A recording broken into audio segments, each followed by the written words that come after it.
If you own a Boler or a Scamp, these are the hinges that come with the unit. What this video is going to do is show you how to turn a factory hinge that looks like this into a polished hinge that looks like this. There's no comparison. Strictly for appearance, there's no practical use for doing it, but sure looks good. So let's start.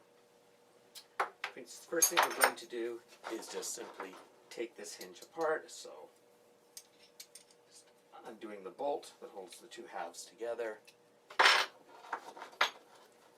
It just slips apart. And we'll put those aside for now.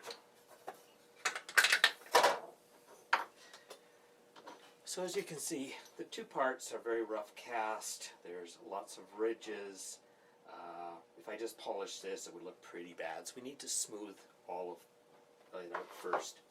I find one of the best tools for doing the smoothing on this, because really the casting isn't too bad, is to use a flexible shaft off of a die grinder or Dremel tool. That can get a lot of the initial work off before I go into detail. It's going to be a little noisy here, so just watch and we'll do some fast forwarding.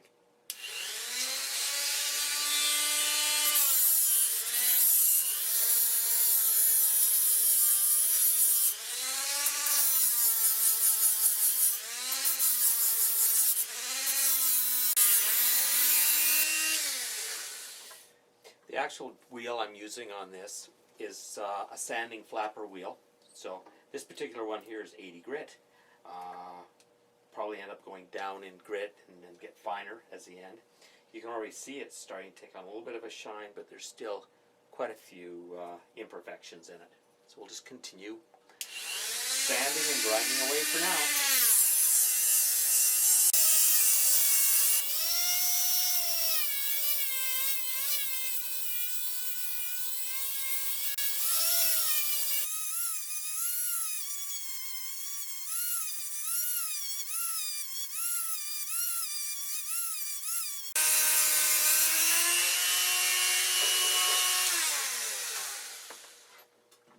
And as you can see, very little time. It's actually looking pretty good here. So what I'm going to do now, just so I can get a better idea of what it looks like, I'm just going to take some fine sandpaper. So this particular sandpaper is about 1,000 grit. You don't have to go this fine. 400 to 600 would do. But what it allowed me to do is by just doing a little bit of sanding, I can then start to pick up the real high spots and low spots on it, and just see how good the surface really is and ready for polishing.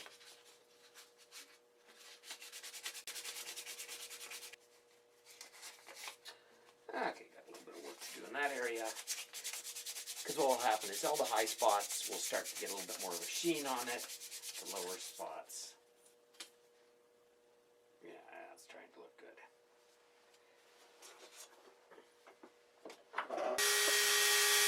What I've done now is switch to a fine stone.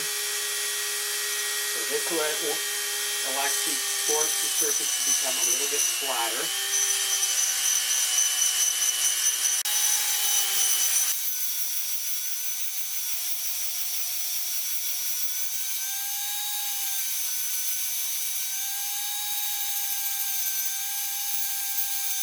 You can see how it's taking shape. Far from polished yet, but the better job we do on the casting and making it look good, the nicer it'll look at the end. Okay, now again I've installed even a finer stone here.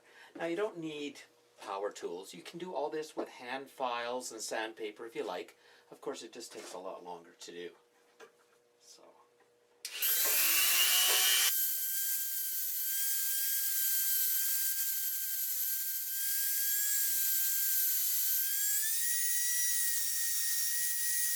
than that. What I've got here is just a simple random orbital sander. This can also be used, I've got it loaded with 600 grit wet dry sandpaper. This works really good on these flat surfaces.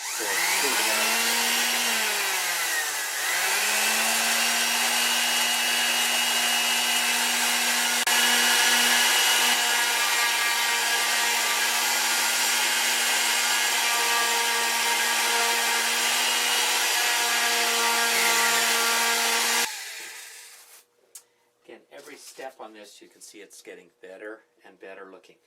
The more time you spend up front here, I'll give a total time that I took to polish this up when I finish. But the less polishing on the buffing wheels it's going to need. Let me set up here with the polisher and we'll see how we can make this turn out. But as an example, there's the two pieces. One that's sanded down pretty good, filed, smoothed out, versus the original one.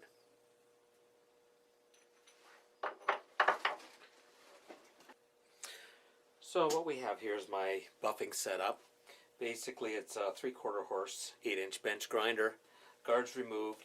Each end I've got a cut and buff. This on the left side here is a sewn wheel, which means that there's the wheel itself is sewn together, so it tends to be firmer. On this end here is an unsewn wheel, so as you can see it's very, very floppy. The buffing compound I'll be using is white buffing compound. So this is a bar, and basically what is, it's a bar of wax, and in this wax diamond dust is impregnated. One of the biggest mistakes a lot of people make when they're buffing is they put too much compound on the buffing wheels. You put very little on. You only touch the wheel for about a second.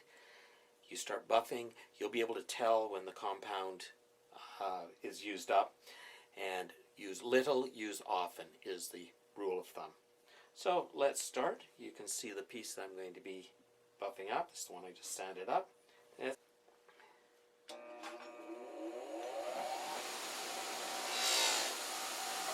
Okay, so we're just going to polish this up now.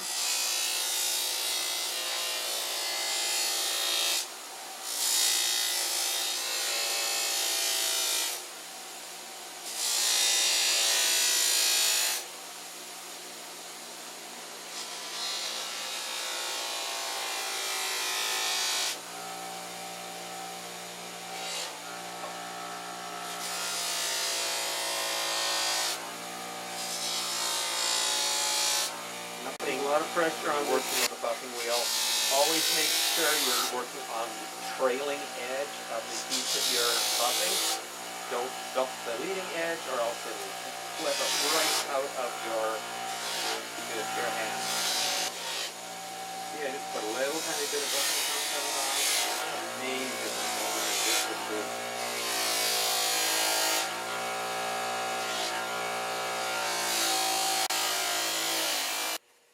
You will get a little bit of wax residue. It easily wipes off. And if you look here, you can see the shine that's already coming on this. It's considerable. So we'll just continue working away, buffing it out, buffing the edges and everything. And then we got the other half to do, and that's all it takes is a little bit of time, a little bit of elbow grease, dirty hands, and you've got a phenomenal looking hinge. It does get quite hot while you're buffing, but gives you an idea of what it looks like when it's finished. This looks like a piece of chrome. So what I'll do with this now is I'll give it a quick wipe with Auto-Sol polish. That will help bring out the final little shine on it, but it also protects the finish with a light coat of wax. And that should be all the maintenance you need on it. Is little Auto-Sol on a regular basis. Basically every time you wash and wipe your trailer. And that is exactly what we're looking for.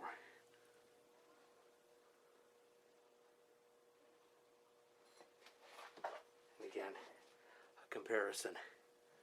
The polished one, and that was probably